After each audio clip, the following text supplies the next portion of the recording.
if you have a brain, you have mental health issues. And no, don't call it that, I was told. The audience may take it the wrong way and it could backfire. Well, it wouldn't be the first time that I said something that backfired.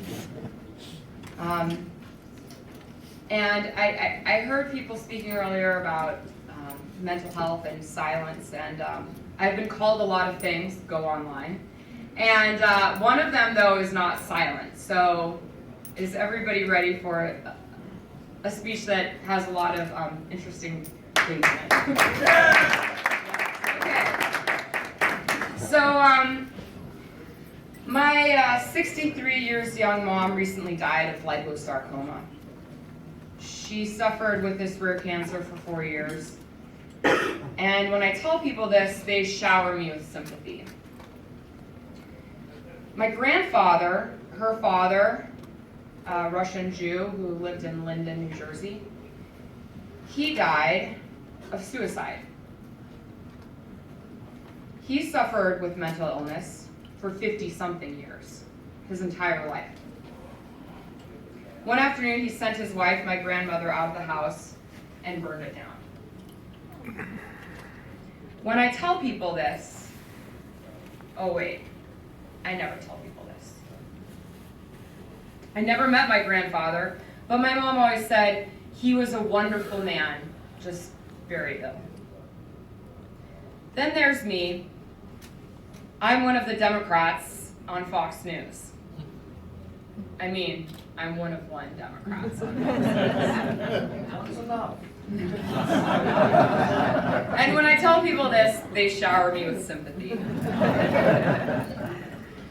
But in all seriousness, I do have a therapist. I have taken antidepressants.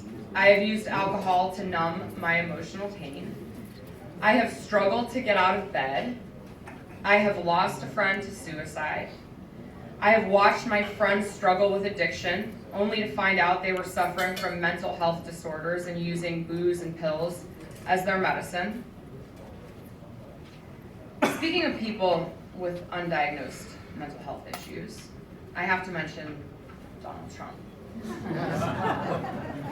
No, I'm not going to call him crazy. Crazy.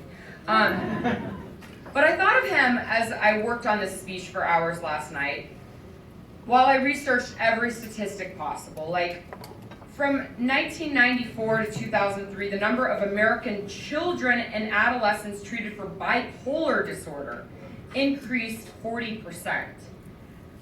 Only 4 in 10 of those children received psychotherapy. In 2008, 159,000 people lost their jobs, the worst month, whatever month that was, I think it was November, in 5 years. Since the economic collapse of 2008, millions have remained out of work, without homes, drowning in debt. Moving on to China. Children in China are being left behind by their migrant worker parents at alarming rates, and these children are being diagnosed with depression. On to Brazil. Their unemployment rate is now at around 10% from just 6.5% last year. 9.6 million people are out of work and suffering from depression. In South Korea, the economy is also struggling there, and as a result, families aren't taking care of each other like they used to.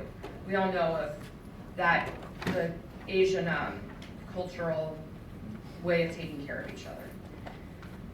Last year, 1,008 people died alone and uncared for because of the breakdown of the family unit.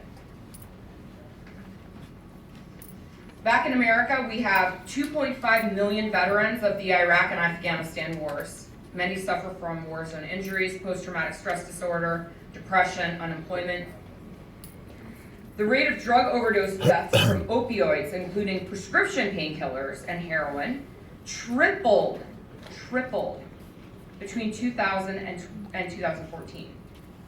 Deaths from opioid painkillers alone rose 9% in 2014. In 2014, opioids were involved in 28,647 deaths. The United States is the largest prison population in the entire world. Over 2.2 million of our fellow Americans are locked up in state and federal prisons. And that doesn't even include the local state and county jails that are constantly overcrowded. And many of our inmate population suffer from drug addiction and mental health disorders. Here in New York City, violent crime rates are on the rise. In 2015, homicides were up 5.1%, rapes 6.3%. There were 1,439 reported rapes, and 350 murders. And as the doctor said, 1 in 5 New Yorkers experience a mental health disorder every year. 8% of high school students in New York City report attempting suicide. And more than one report feeling persistently sad or hopeless. Yesterday in Times Square, there was a march in support of raising the minimum wage to $15 an hour. And just a few blocks away, Donald Trump supporters gathered in support of his messages: Mexicans out, no Muslims in, support our veterans. And you can like Donald Trump, I'm not really a fan, but, or Bernie Sanders or Hillary Clinton or whomever else, but, and you can support their positions, but the one thing we have in common is that every group is emotionally suffering. These are our neighbors and relatives. So back to the objected to title of my speech: if you have a brain, you have mental health issues. You may have never been depressed. You may never have been unable to feed your family. You've maybe never been addicted to drugs. Maybe you never went to war. But someone you know is suffering. And that is your issue. It's our issue. Mental illness is a public health crisis, and if we don't address it, which we really don't, it's because we're afraid of targeting somebody in the way that the person has a scarlet letter. It's a stigma. It's silent. So I want to thank Mayor de Blasio and First Lady Chirlane McCray's initiative throughout New York City. We now have this plan of action sitting right here. Aren't you going to sell it? One for sale. And it outlines 54 initiatives, 23 of them are new, to support the mental well-being of New Yorkers.